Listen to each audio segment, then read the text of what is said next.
Hello, my friends. Welcome to my channel. My name is Kelsey with Teaching Online with Kelsey. So if this is your first time seeing me, please make sure it is not your last by hitting that red subscription button and the bell down below so that you're notified of new videos on my channel every week. And if you're already a subscriber, welcome back to my channel.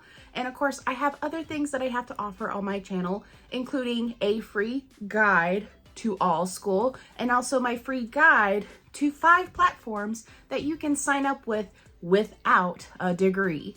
And of course, I just want to share on here before we get started on this video about my group mentoring and my one-on-one mentoring sessions that you can get with me when you sign up for my YouTube memberships.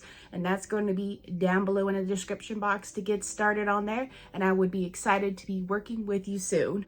Now, what I'm about to share with you for this particular video is going to be something in relation to what can you do when enrollments are low. And what I'm really going over here is not something in relation to like, oh, advertise your classes, improve your thumbnails, make videos for all of your intro videos for all your classes.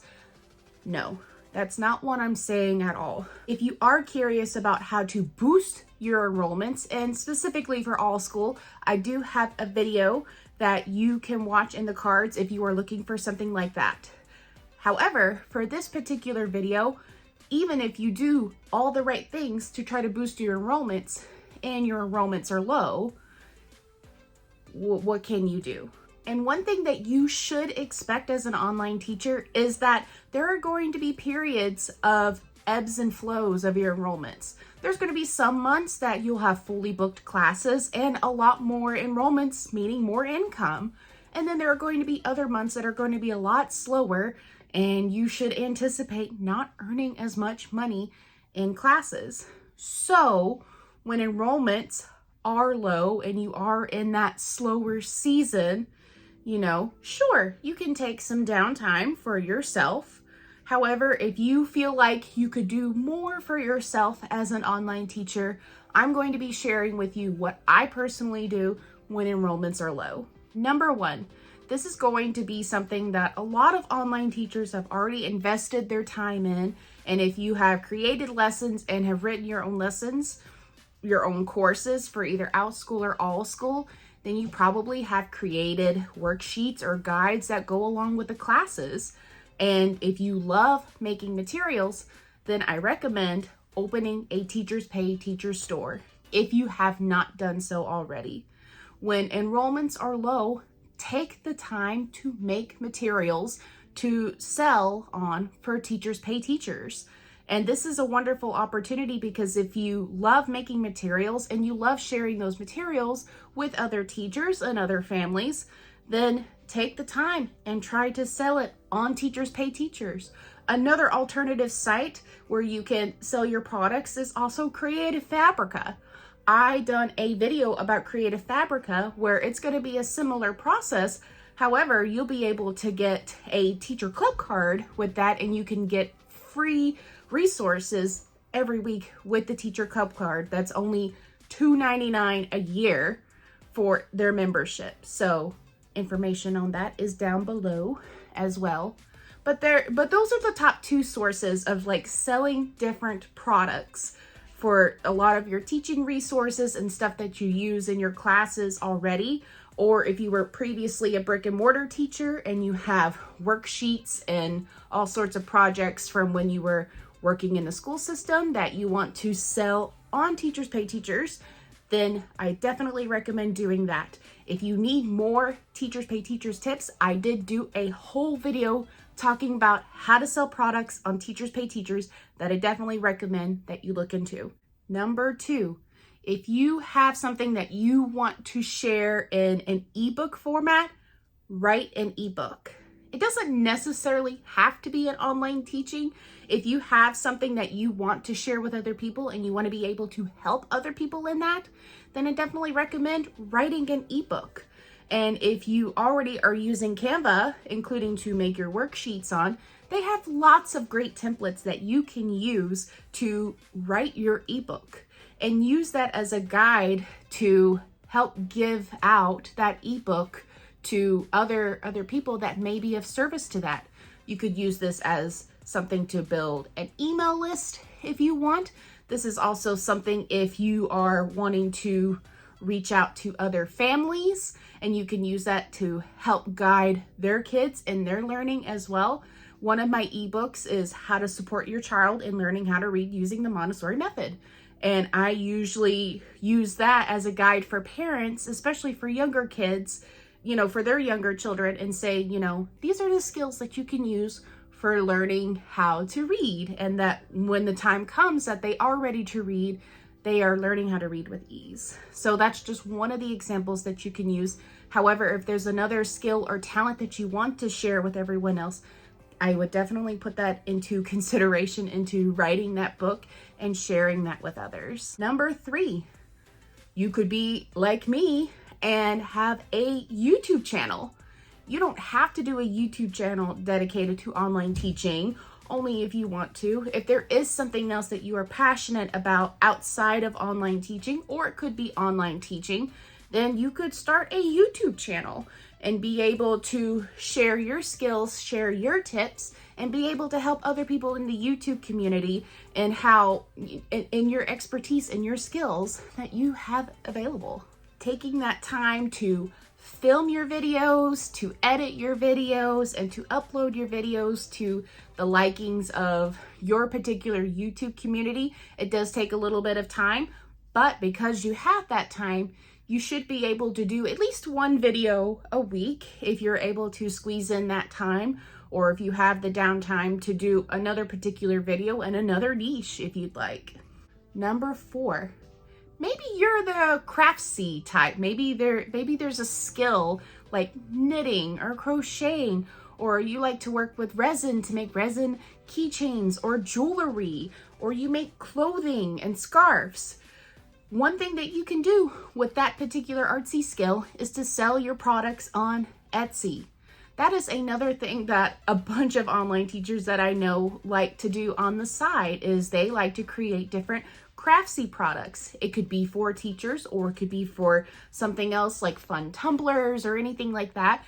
And they sell their products on Etsy, and that's how they also get an income and something else that they can do on the side. Now, I will say I did make a host of like keychain bracelets around the time, like Christmas time, when things were a little hard for me, and I had made about 60 of those bracelets. But to be honest, I'm not really good at taking the pictures and making them look good on Etsy, so they have just been kind of sitting there. Honestly, if you really want a bracelet, can you let me know in the comments, and we'll try to make a plan.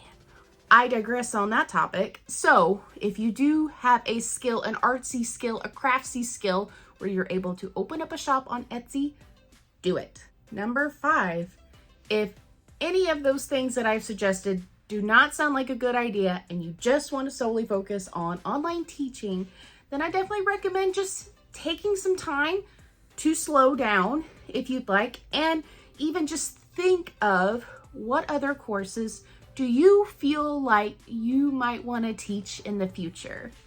This would be a good time to reflect on how your lessons are going so far. What are some things that you feel like you're really good at as an online teacher? And what are some things you feel like you could do better?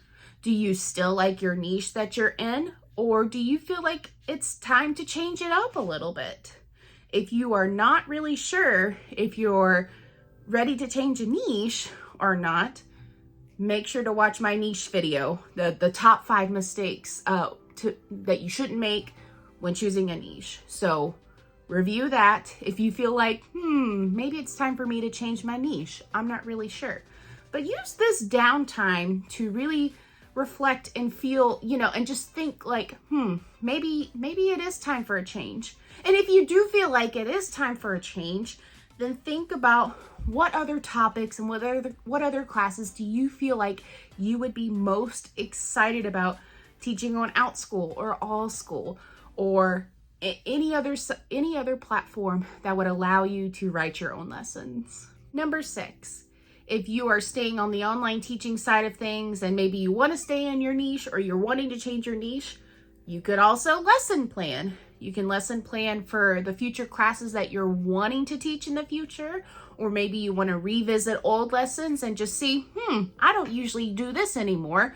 Why don't I change it up and try to do that, to this, because this is what I'm actually doing in my lessons.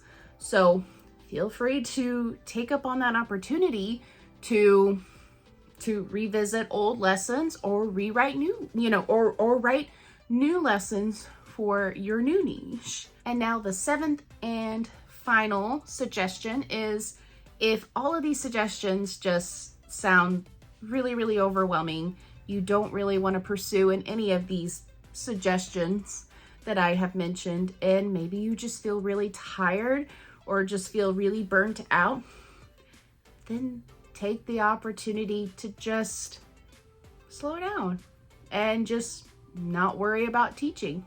Maybe you are content in the niche and the classes and the lessons that you have right now. Maybe you're content at what you're doing. Maybe you have all your lessons up to par. Then slow down. Go for a walk. Have coffee with a friend. Go exercise. Do chores around the house. Take a nap. Do what you please.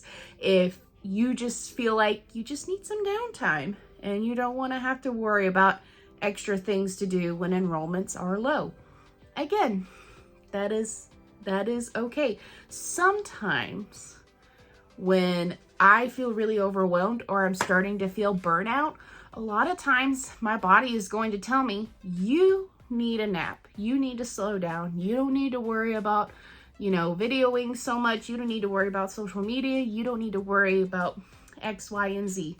Just take it easy.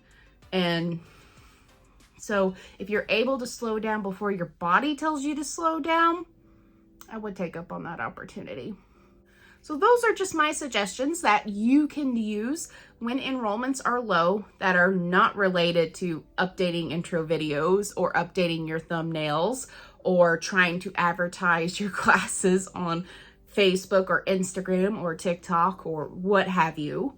So use this as an opportunity, to really utilize being an online teacher, that it's not just simply teaching online, unless it is your true desire to just teach online and that's it. If you do have any further questions for me or other suggestions that you like to do when enrollments are low for you, please share them down below. I'd love to hear what you like to do when enrollments are low.